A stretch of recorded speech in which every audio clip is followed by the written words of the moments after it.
Hello and welcome back to another video. Here we are going to discuss the last two questions from October-November 2020 970961, that is statistics probability and statistics 2 S2. And here is the question number 5. The number of absences are per week by workers at a factory has distribution Poisson distribution with lambda 2.1, and that is mean. Find the standard deviation of the number of absences per week. We know that in Poisson with lambda, mean is equal to variance, both is same as lambda, and standard deviation is going to be square root of variance, that is square root of 2.1, and we will calculate this value from calculator. The square root of 2.1 is 1.449, so 1.45. So this is the standard deviation, 1.45. Find the probability that the number of absences in 2-week period is at least 2. So here the lambda would be changed because earlier the lambda was per week, this is per week.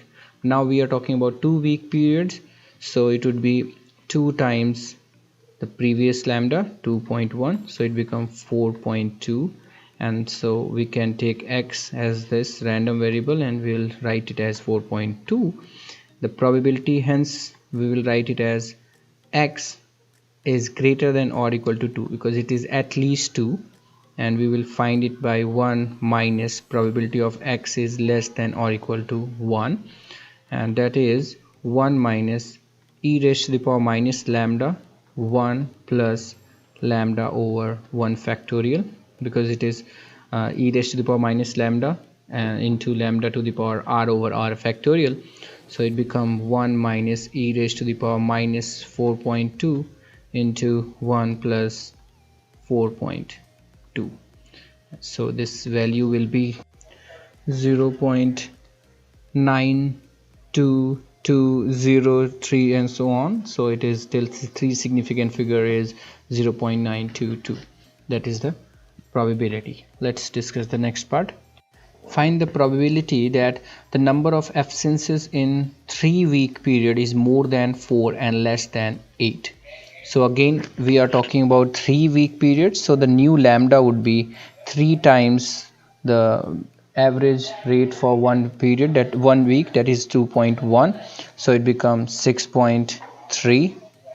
so the problem becomes like x is Poisson distribution with mean 6.3, and we need to find the probability of x more than 4 and less than 8, which we can write it as finding the probabilities of x is equal to 5, 6 and 7, because the numbers discrete values between 4 and 8 are 5, 6 and 7, which we can solve by the formula e raised to the power minus lambda to the power 5 over 5 factorial plus lambda to the power 6 over 6 factorial plus lambda to the power 7 over 7 factorial, and we will replace the value e raised to the power minus 6.3 to the power 5 over 5 factorial plus 6.3 to the power 6 over 6 factorial plus 6.3 to the power 7 over 7 factorial.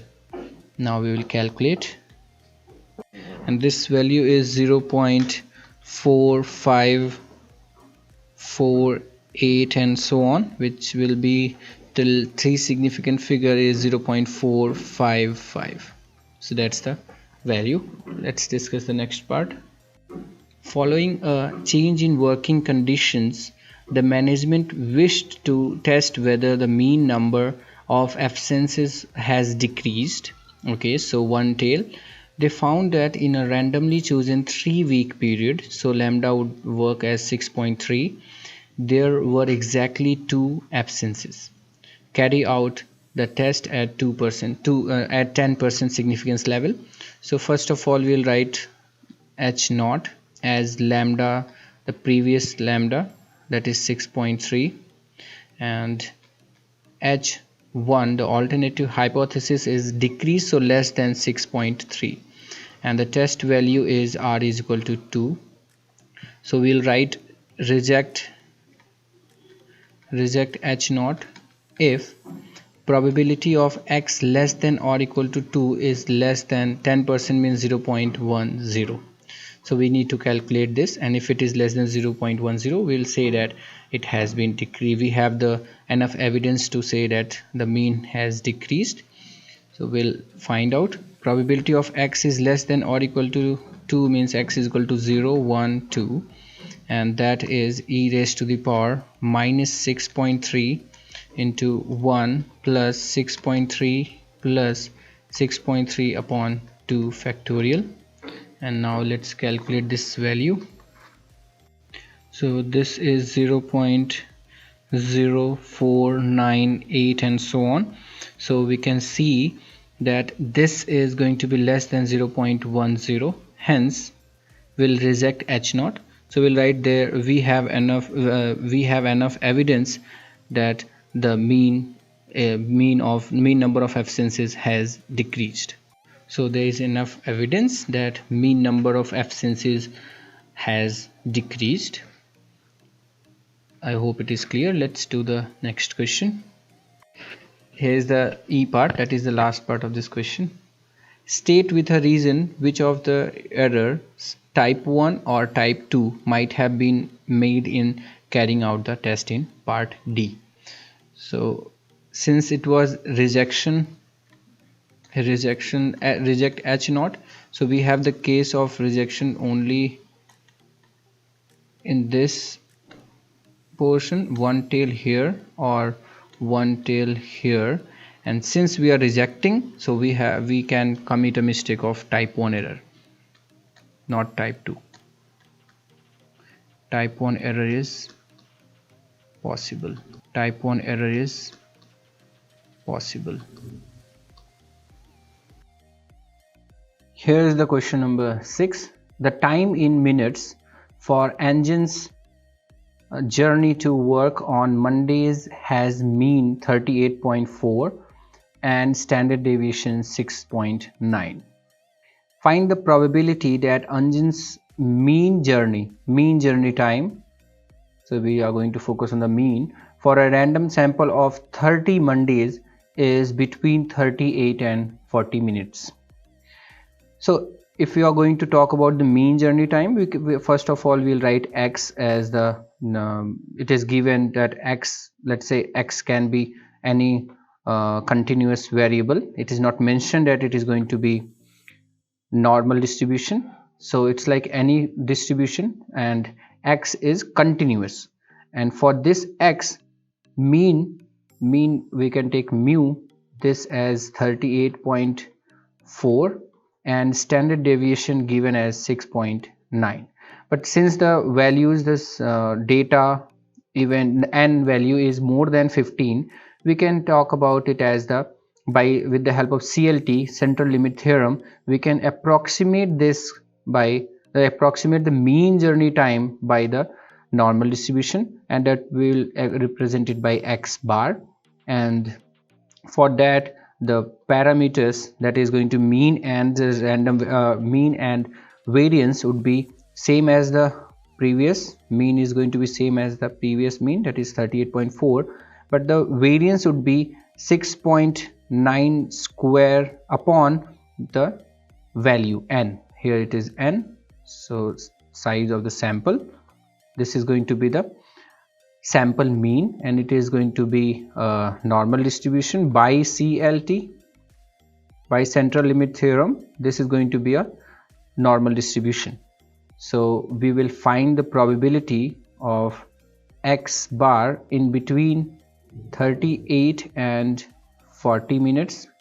So in the standard normal distribution, this become 38 minus mean, that is 38.4, over sigma. Standard deviation would be 6.9 over root 30, because it is variance, this is variance sigma square, and this would be less than 40 minus 38.4 over sigma again, that is 6.9 over root 30. So we'll calculate these two values.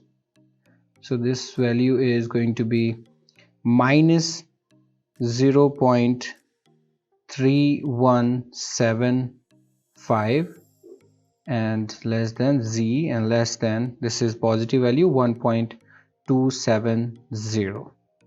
so it is probability of finding z less than 1.270 minus probability of z less than minus 0.3175. we can use the phi here. It would be phi of 1.270 minus phi of negative 0.3175. Now it is going to be phi of 1.270 as it is, but here this is towards the negative side, this is minus 0.3175, and we are focusing on this probability. Of course we cannot find from the distribution table, so we'll find its corresponding value here for positive 0.3175, and this is going to be 1 minus phi of this, so it would be 1 minus phi of positive value 0.3175. so it becomes phi of 1.270 plus phi of 0.3175 minus 1. Now we'll use the distribution table to find these values. So this first value is phi of 1.270 is 0.8980 plus this value from the distribution table is 0.6248. I have checked for 0.318 because it's 75 minus 1, which is going to be 0.5228, but we'll take the three significant figures, so the answer becomes 0.523. so that's the probability. I hope it is clear. Let's discuss the next question now. Anjan wishes to test whether his mean journey time is different on Tuesday. They are going to focus on the difference, just this change. He chooses a random sample of 30 Tuesday, another sample now 30 Tuesday, and finds that his mean journey time for these 30 Tuesdays is 40.2 mean. That is going to be a test value. Assume that the standard deviation for his journey time on Tuesday is 6.9 minutes, means this is same as the previous. So the first part is state with a reason whether Anjan should use a one tail or two tail test.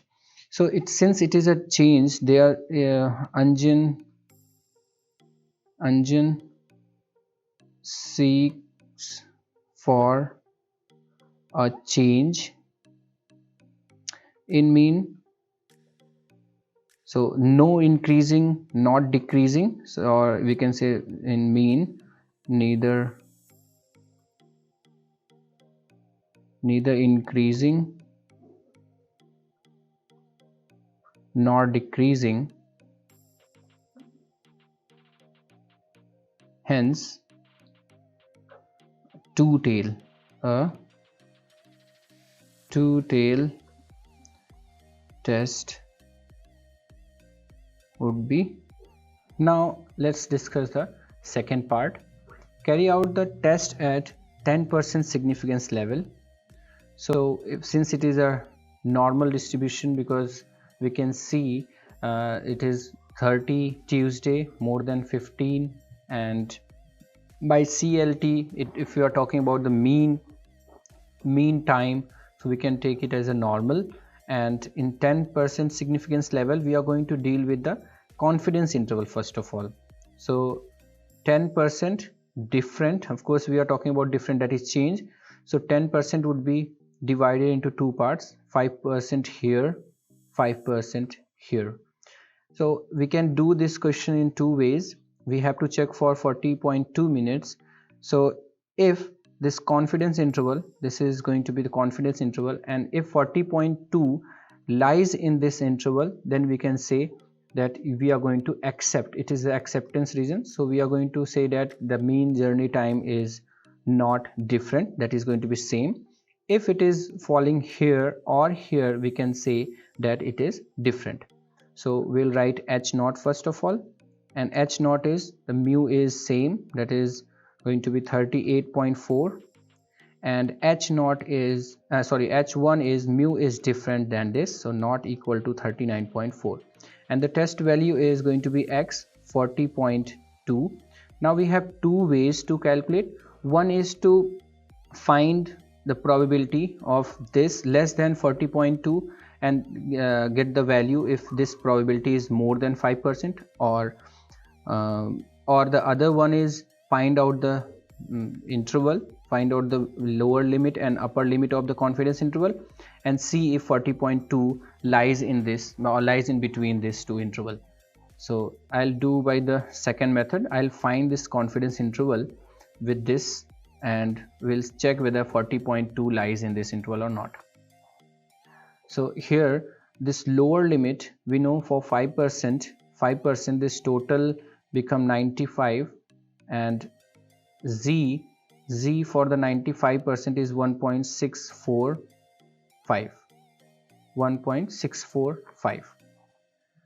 So this interval, we know the interval formula, and that is going to be mean x bar, we can write, or I'll write mu because we have included mu here, mu minus z times sigma over root n, comma mu plus z times sigma over root n, and at the last we will check whether 40.2 lies in this interval or not.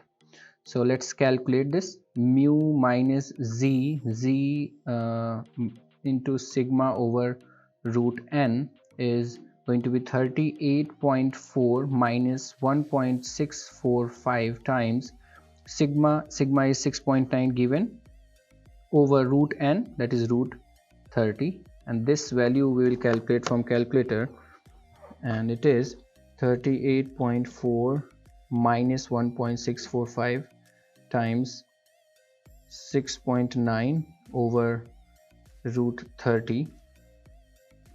So this value is 36.327, so 36.3 till 3 significant figure. So this value corresponding to x is going to be 36.3. now we'll find for the upper value z mu plus z times sigma over root n, and it is 38.4 plus 1.645 into 6.9 over root 30, and that is going to be, again we'll calculate, and this value is going to be 40.47, so 40.5, and now 40.2 belongs to the interval 36.3 comma 40.5, means it lies here in between. That's why we cannot reject h naught. So we will write we don't have enough evidence, like there is no enough evidence that mean has changed, or mean is different from the previous mean. So that's it. We can include mean here. Mean is actually journey time, mean journey time, so it would be like there is no enough evidence that mean journey time has changed. So that's the final conclusion of it. So let's discuss the next part. Explain whether it was necessary to use CLT theorem in part 2. So yes, it was required. Yes, it was necessary, as the distribution was not population distribution. Population distribution was not normal. So we know that if a population distribution is normal, so the population mean will also be normal distribution. So that's why it is required to use the CLT to make it normal, so that we can work for the confidence interval and check for the 10% significance level, the test. So that's it for this video, and we will meet again with this another past year paper solution. Till then, thank you so much.